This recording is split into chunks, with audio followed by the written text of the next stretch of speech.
بسم اللہ الرحمن الرحیم نحمدہ ونصلی علی رسولہ الکریم۔ آج ہم جس مدعے پر بات کرنے والے ہیں، آج جو ہمارا مین ٹاپک ہے، اسلام اور اسلام کی خصوصیت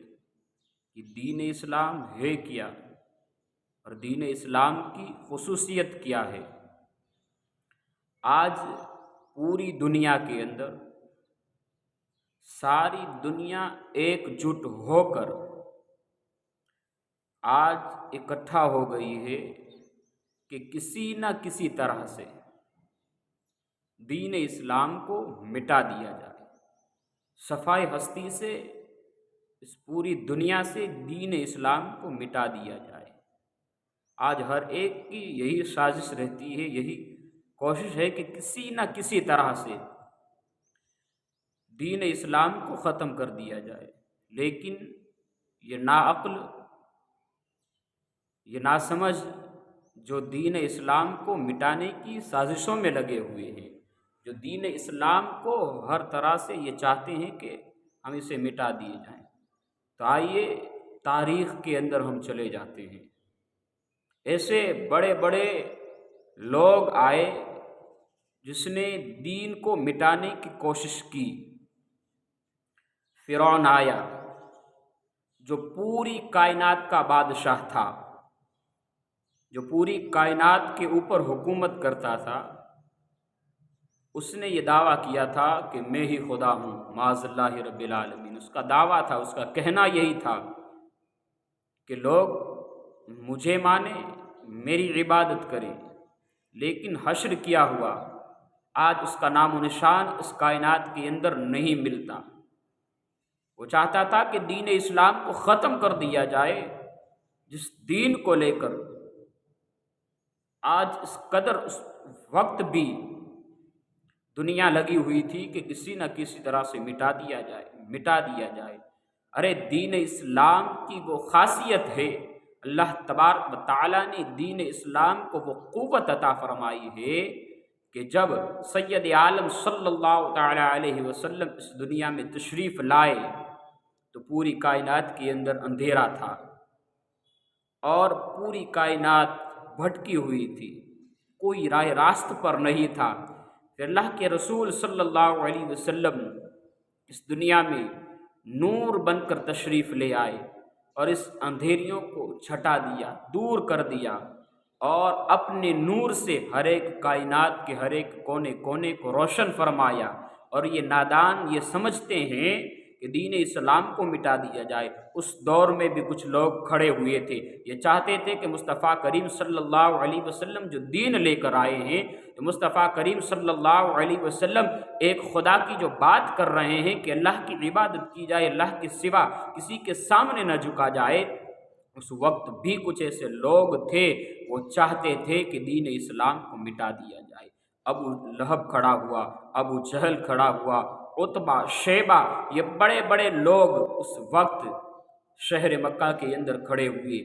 سازشوں میں لگ گئے کہ کسی نہ کسی طرح سے آج مٹا دیا جائے۔ اس وقت بھی لوگ لگے ہوئے تھے اور چاہتے تھے کہ دین اسلام کو مٹا دیا جائے۔ تو آئیے میں اس دین اسلام کی تاریخ بتاؤں، جس دین کو میرے مصطفیٰ نے روشن فرمایا، اس وقت بھی وہ لوگ نہ مٹا سکے۔ جب 313 تھے تو آج پوری کائنات کے اندر، آج دنیا کے ہر ایک خطے کے اندر، آج پوری دنیا کے اندر، دنیا کے کونے کونے کے اندر، دنیا کے ہر ایک ممالک کے اندر، دنیا کے ہر ایک شہروں کے اندر، دنیا کے ہر ایک دیہاتوں کے اندر، دنیا کے ہر ایک کونے کونے میں آج اللہ تبارک و تعالیٰ کی وحدانیت کا اعلان کرنے والا رب کا بندہ پایا جاتا ہے، مصطفیٰ کریم صلی اللہ علیہ وسلم کا عاشق پایا جاتا ہے۔ جب 313 تھے تب نہ مٹ سکے تھے، اب کیسے کر ہو سکتا ہے کہ آج یہی حال ہے؟ آج اس سے ہمیں گھبرانے کی ضرورت نہیں ہے، آج ہمیں اس سے ڈرنے کی ضرورت نہیں ہے۔ یہ آج کا اسرائیل جو چاہتا ہے کہ فلسطین کو صفائے ہستی سے مٹا دیا جائے، آج کے حکمران اور آج کے بڑے بڑے حاکم یہ چاہتے ہیں کہ کسی نہ کسی طرح سے اسلام کو دنیا سے ختم کر دیا جائے۔ آج بظاہر سب لوگ تو یہی چاہتے ہیں کہ دین اسلام کو ختم کر دیا جائے، دین اسلام کو مٹا دیا جائے۔ لیکن آئیے آج فلسطین کی زمین کو دیکھ لیں، آج ان کے اوپر طاقت ان لوگوں کے اوپر اسرائیلیوں کے پاس ہے، پاور ان لوگوں کے پاس ہے، روپیہ ان لوگوں کے پاس ہے، حکومت ان لوگوں کے پاس ہے، اور کئی بڑے ممالک بھی ان کے سپورٹ میں کھڑے ہوئے ہیں۔ لیکن قربان جاؤ ان فلسطین کے ہر ایک شہداء کی شہادت پر، ان غازیوں کی ہر ایک ادا پر کہ وہ چاہتے ہیں کہ ہمیں دنیا سے مٹ جانا قبول ہے، ہمارے جسم کے ٹکڑے ٹکڑے ہو جائیں، ہم کٹ جائیں، ہم مر جائیں، مٹ جائیں، لیکن جو دین میرے مصطفیٰ نے ہمیں عطا فرمایا تھا، اور جس مسجد الاقصیٰ کے بارے میں میرے مصطفیٰ صلی اللہ علیہ وسلم نے بتلایا تھا، اسے ہم ذرہ برابر بھی خروچ نہیں آنے دیں گے، ہم اپنی جانوں کے نذرانے پیش کر دیں گے، ہم اپنے بچوں کو قربان کر دیں گے۔ آج حال یہی ہے، آج دنیا بھر میں لگا ہوا ہے کہ کسی نہ کسی طرح سے آج یہ اسرائیلی، آج یہودی چاہتے ہیں کہ اس مسجد کو لے لیا جائے اور کسی نہ کسی طرح سے ہاتھ لے لیا جائے۔ تو دیکھیں اسلام کی تعریف رہی ہے، یہ کبھی کسی کے سامنے جھکا نہیں ہے، نہ کبھی جھکے گا۔ قیامت تک کے لیے لوگ آتے رہیں گے، جاتے رہیں گے، اسلام کے ورد باتیں کرتے رہیں گے۔ آج کئی ایسے لوگ ہیں جو میرے مصطفیٰ کریم صلی اللہ علیہ وسلم کی شان کو گھٹانے میں لگے ہوئے ہیں۔ آج کچھ ایسے بھی لوگ ہیں جو قرآن کی عزت و تعظیم کو پامال کرنے میں لگے ہوئے ہیں۔ آج کچھ ایسے بھی لوگ ہیں جو اہل بیت کے اور شہداؤں کی باتوں کو مٹانے میں لگے ہوئے ہیں۔ لیکن قربان جاؤ اللہ تبارک و تعالیٰ نے جسے عزت سے نوازا وہ کبھی ذلیل نہیں ہو سکتا، اور اللہ جسے ذلیل کر دے وہ پھر دنیا کے اندر میں کسی بھی کونے میں چلا جائے اسے کوئی عزت نہیں دے سکتا۔ تو یاد رکھیں مسلمانوں، تمہاری تاریخ یہ ہے کہ جب کبھی بھی تمہیں جھکانے کی کوشش کی گئی ہے تم کبھی بھی نہیں جھکے ہو، اور ہمیشہ کامیابی تمہارے قدموں میں رہی ہے، اور کامیابی ہمیشہ ہمارے لیے ہی اللہ تبارک و تعالیٰ نے ہمارے لیے ہر چیز رکھی ہے۔ یہ کائنات بنائی تو ہم مسلمانوں کے لیے بنائی۔ آج عزتیں، آج وقار، آج شہرتیں، یہ سب کچھ ہمارے پاس تھا، اور انشاءاللہ تبارک و تعالیٰ قیامت تک ہر چیز ہمارے پاس رہے گی۔ یہ دنیا کچھ بھی کر جائے، دنیا کا ہر ایک ممالک، ہر ایک بڑے سے بڑا، دنیا کی پوری طاقت مل کر بھی اکٹھا ہو جائے اور یہ چاہے کہ ہم دین اسلام کو مٹا دیں گے، ہرگز ان کی یہ طاقت نہیں کہ دین اسلام کو مٹا سکے۔ کیوں کہ اللہ تبارک و تعالیٰ نے مصطفیٰ کو اپنا محبوب بنایا، اور جب کسی کو کسی کا محبوب بنا دیا جاتا ہے، جب کوئی کسی سے پیار کرنے والا اس کی ہر ایک ادا کو اپنی یاد بنا لیتا ہے، تو یہ کیسے ہو سکتا ہے کہ میرے مصطفیٰ کو جو دین عطا فرمایا تھا، میرے مصطفیٰ کو جو قرآن عطا فرمایا تھا، میرے مصطفیٰ صلی اللہ علیہ وسلم کو جو امت دی تھی، یہ کیسے ہو سکتا ہے کہ اس امت کو مٹانے میں لگے ہوئے ہیں، آج اس دین کو مٹانے میں لگے ہوئے ہیں، آج اس قرآن کو مٹانے میں لگے ہوئے ہیں؟ تو یہ کبھی بھی ممکن نہیں۔ یہ ان کی پوری کوشش کرتے رہیں، لیکن ہمیشہ کامیابی مسلمانوں کے قدموں میں تھی،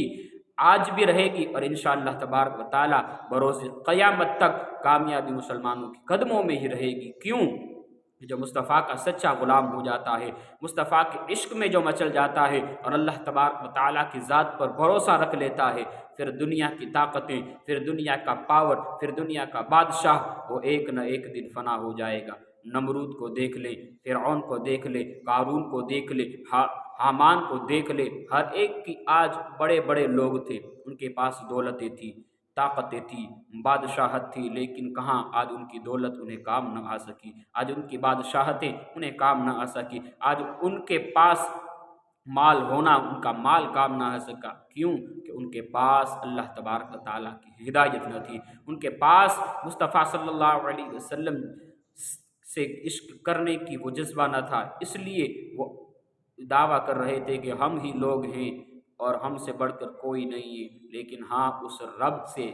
بڑھ کر اس کائنات میں کوئی نہیں ہے جس نے یہ زمین بنائی، جس نے آسمان کا شامیانہ تیار فرمایا، تو وہ رب ہی اس چیز پر قدرت رکھتا ہے، وہ جسے چاہے عزت سے بھی نواز دے، جسے چاہے ذلت سے نواز دے۔ تو یاد رکھیں جو آج فلسطین کا حال ہے، اس سے بھی برا ہو سکتا ہے ہمارے ساتھ، لیکن ڈرنا نہیں ہے، ہمیں اس سے گھبرانا نہیں ہے، کیونکہ اس سے پہلے بھی لوگ کھڑے ہوئے تھے، کل بھی کھڑے ہوں گے، اور قیامت تک ایسے آتے جائیں گے، جاتے جائیں گے، لیکن اسلام زندہ تھا، اسلام زندہ ہے، اور اسلام زندہ رہے گا۔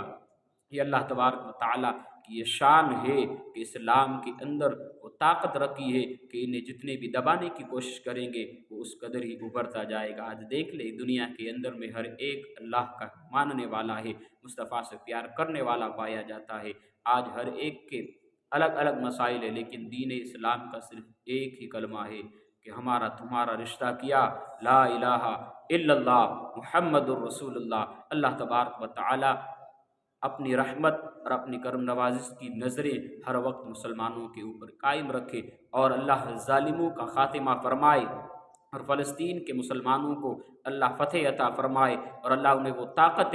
حیدری عطا فرمائے جس سے وہ مسجد اقصیٰ کی حفاظت کر سکے۔ آمین ثم آمین یا رب العالمین۔